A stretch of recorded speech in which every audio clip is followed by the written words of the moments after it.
BA part 1 के सभी विद्यार्थियों को मेरे यूट्यूब चैनल में एक बार वेलकम है।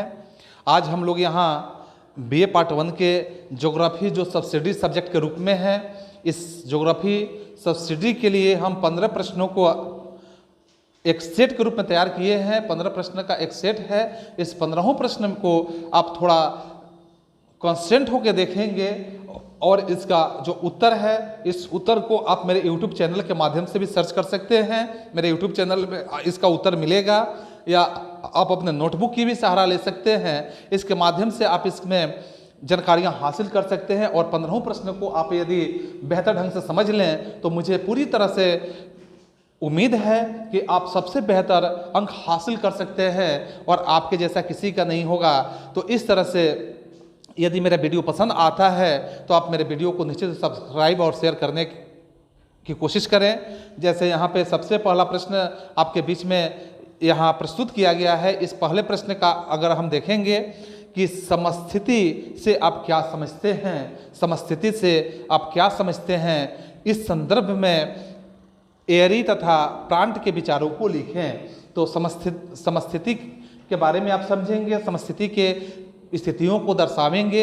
इसके बाद आप देखेंगे कि एयरी द्वारा दिए गए जो विचारधाराएं हैं या प्रांट द्वारा दिए गए जो विचारधाराएं हैं, तो एयरी और प्रांट द्वारा दिए गए विचारधाराओं को आप यहाँ समझने का प्रयास करेंगे और इसे लिखने का बेहतर ढंग से प्रयास करेंगे। तो यहाँ एयरी और प्रांट के विचारों को आप उपस्थित करेंगे।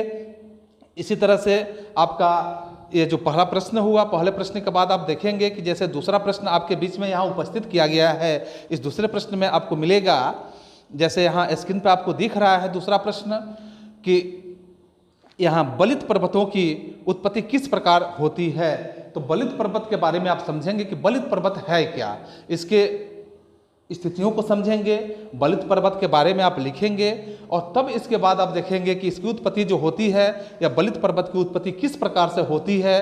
और ये जो बलित पर्वत हैं, इसके संबंध में कोबर महोदय के द्वारा दिए गए जो विचारधाराएं हैं, कोबर महोदय ने अपने विचारों को जो प्रस्तुत किया है, इस विचारों को लिखने की बात की गई है। तो इस तरह से बलित पर्वत आप बेहतर ढंग से समझने का प्रयास करेंगे। और इसके बाद आपका तीसरा प्रश्न जो आपके स्क्रीन पे दिखेगा, यहाँ जो तीसरा प्रश्न है, यह तीसरे प्रश्न को देखेंगे क्योंकि हर एक प्रश्न बहुत ही महत्वपूर्ण प्रश्न है, आपके एग्जाम को ध्यान में रखते हुए बनाया गया है। यानी तीसरा प्रश्न है आपका, पृथ्वी की आंतरिक संरचना की विवेचना कीजिए। तो पृथ्वी की आंतरिक संरचना जो है, सबसे पहले आप पृथ्वी की आंतरिक संरचना समझने के साथ साथ पृथ्वी की संरचना की स्थिति को समझेंगे कि पृथ्वी की संरचना किस प्रकार की हुई है। तो जब पृथ्वी की संरचना को समझेंगे तो इसके आंतरिक संरचना की स्थितियों को भी आप समझ सकते हैं और आंतरिक संरचना की विवेचना आपको करने की बात की गई है।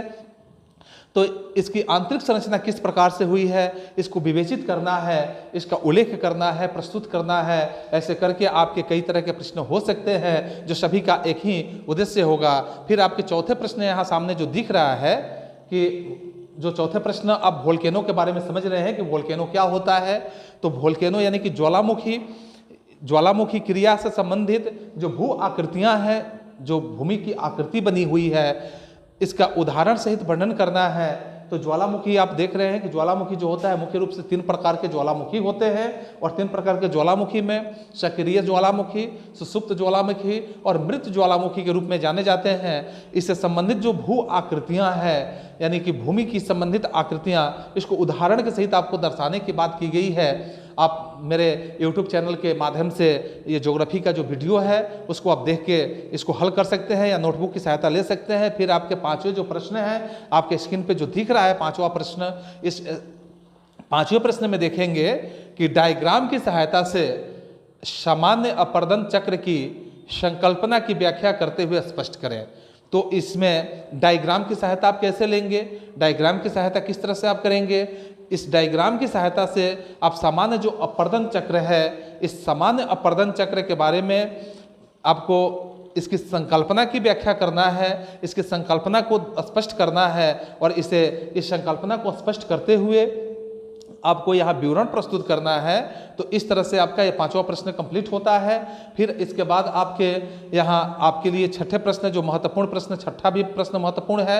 इस छठे प्रश्न को यहाँ स्क्रीन पे जो दिख रहा है इसके माध्यम से आप देख सकते हैं कि डेविस के अपर्दन चक्र की संकल्पना की आलोचनात्मक विवरण प्रस्तुत करें। तो डेविस के अपर्दन चक्र की जो संकल्पना है, डेविस के अपर्दन चक्र की जो संकल्पना है, इसका विवरण आपको देना है, लेकिन विवरण यहाँ स्पष्ट किया गया है कि आलोचनात्मक विवरण आपको देना है। कि आलोचनात्मक विवरण किस प्रकार से आप दे पाएंगे, जो प्रत्येक प्रश्न का, जैसे मैं आपको बार बार एक ही बात बताने का प्रयास कर रहा हूं कि मेरे YouTube चैनल पे हर तरह के प्रश्नों का उत्तर अपलोड किए जा चुके हैं। आप इसे अध्ययन करेंगे, लेकिन साथ में आप अपने नोटबुक की सहायता भी लेना चाहते हैं, ले सकते हैं। फिर 7वें प्रश्न जो आपके सामने यहाँ प्रस्तुत किया गया है, 7वां प्रश्न जो आपके स्क्रीन पे दिख रहा है, इस 7वें प्रश्न में जैसे है कि सागरीय अपर्दन तथा निक्षेपण से निर्मित स्थलाकृतियों का वर्णन करना है। तो सागरीय अपर्दन क्या है, इसके निक्षेपण से जो निर्मित स्थलाकृतियां हैं, इस निर्मित स्थलाकृतियों का वर्णन आपको करने की बात की गई है। तो सबसे पहले आप सागरीय अपर्दन की बात समझेंगे, इसके बाद आप निक्षेपण की बात समझेंगे, इसके बाद इससे निर्मित जो यहाँ स्थलाकृतियां हैं, तो इस स्थलाकृतियों का विवरण आप देंगे, और इस तरह से आपका यह 7वां प्रश्न कंप्लीट हो सकता है।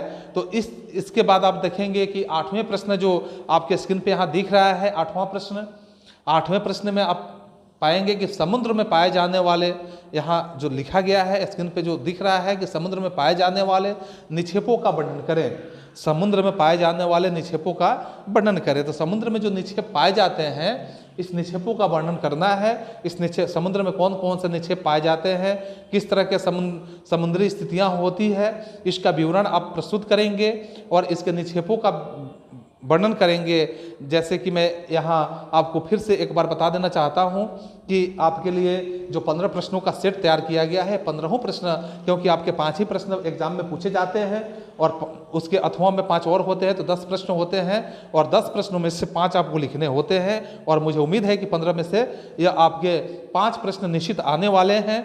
तो इस तरह से 9वां प्रश्न जो स्क्रीन पर दिख रहा है कि पृथ्वी पर होने वाले जलवायु परिवर्तन के कारणों का वर्णन करें। तो पृथ्वी पर जो जलवायु परिवर्तन होता है, जलवायु परिवर्तन के कौन कौन से कारण होते हैं, इस कारणों का वर्णन आपको करना है।